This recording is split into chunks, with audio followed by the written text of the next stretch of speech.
Балалар, өткен сабақта біз Scratch бағдарламасымен танысқан болатынбыз және анимация құруды үйренген болатынбыз, иә? Енді бұл сабақта біз Scratch бағдарламасында спрайттарға қалай дыбыстарды қосуды үйренетін боламыз. Балалар, біздің яғни сахнамызда басты кейіпкерлеріміз спрайттар деп аталады, иә?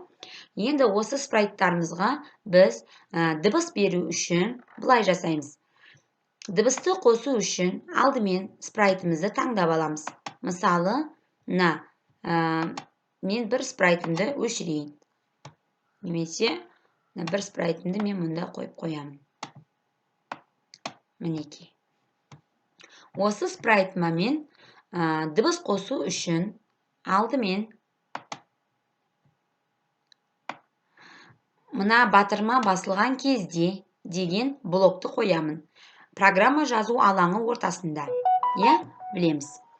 Мына батырма басылған кезде маған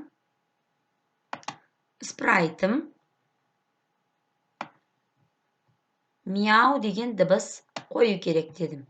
Ол үшін бірінші играть звук мяу до конца деп тұр.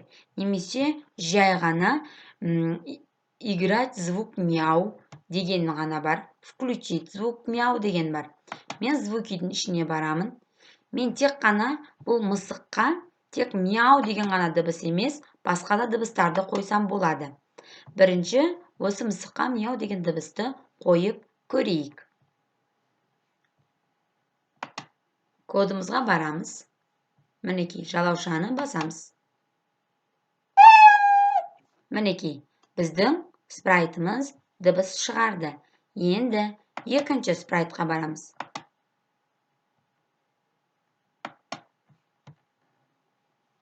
Екінші спрайтқа жаңа код береміз.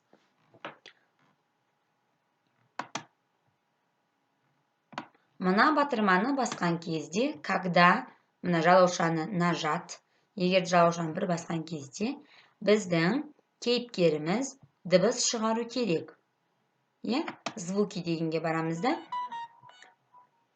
Включить звук поп деп тұр. Бірақ ол жерге біз әртүрлі дыбысты қойсақ болады.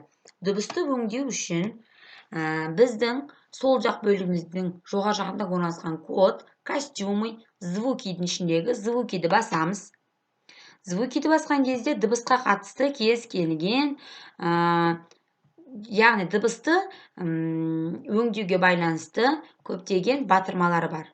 Мысалы, копировать дейді, ол біз дыбысымызды бірнеше рет қайталатсақ болады. Мысалы, жаңа мысығымыз біздің мяу дейтін болса, копировать дейтін болсақ, ол бізге екі рет көшірмесін жасайтын болсақ, мяу, мяу деп екі рет қайталайды. Енді осы сол жақ бөліктің төменгі жағын қарайтын болсақ, бізде колонканың белгісі және оның жоғары жағында қосу белгісі шығып тұрады. Яғни ол жерде выбрать звук, яғни дыбысты таңдау дейді. Ол жерден біз дыбысты басқа өзіміздің компьютерімізде бар болатын болса таңдап алсақ болады. Записать деген бар, оны біз жазсақ болады. Немесе сюрприз ретінде өзіміз дәл сол кезде басып болады. Немесе басқа жақтан яғни жүктеп алсақ та болады екен. Загрузить звук дегеннен. Мысалы, мен қазір өзім таңдап аламын. Выбрать звук. Выбрать звукты басқан кезде бізде все животные, эффекты, циклы, заметки, яғни мұнда сіздерде көптеген дыбыстың жазулары бар. Мысалы, мен голос дегенге барайын, дауыс дегенге. Егер де сіздер дыбысты бөлгілеріңіз келсе, сол дыбысты қасына барған кезде жоғары жағына барсаңыздар, мені мына батырмаға басыңыздар. Міне, дыбыс шығып тұр.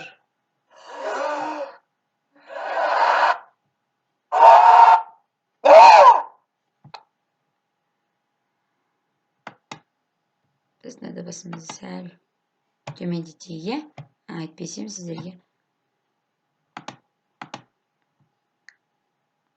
қатты шығып кеткен сияқты.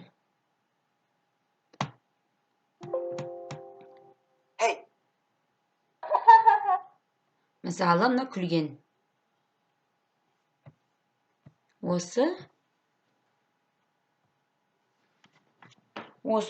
күлген жаңағы күлген таңдалды ғой, иә? Сол күлгенді таңдаған бойынша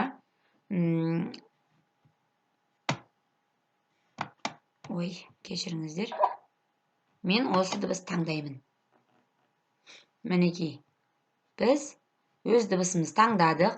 Мінекей, louds 1 дейді, бірінші күлкі. Осы дыбыс таңдадым мен. Ал мына pop деген дыбысты мен жойып тастай саламын, ол маған қажет емес. Енді өзіміздің кодымызға барамыз.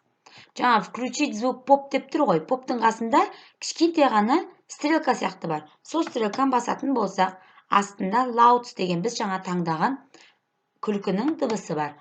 Осы дыбысты қосамыз. Ал біз енді тексеріп көрейік. Мына біздің кейіпкеріміз осы күлкі дыбысын келтіру керек. Яғни біздің жаңағы бірінші кодымыз, мысығымыздың жаңағы коды ойнады, және де біздің өзіміздің кейіпкеріміздің мінекей. Екі кейіпкер бірге тұрғандықтан екеуде дыбыстарын бірдей орындап тұр. Сондықтан сіздерге егерде қиын болатын болса, бір спрайтты өшіріп тастасаңдар да болады екен. Түсінікті ме? Түсінікті шығар деп ойлаймын.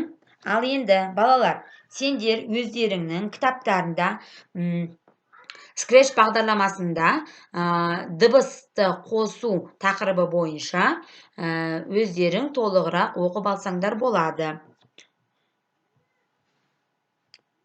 Егерде сұрақтарың бар болатын болса, осы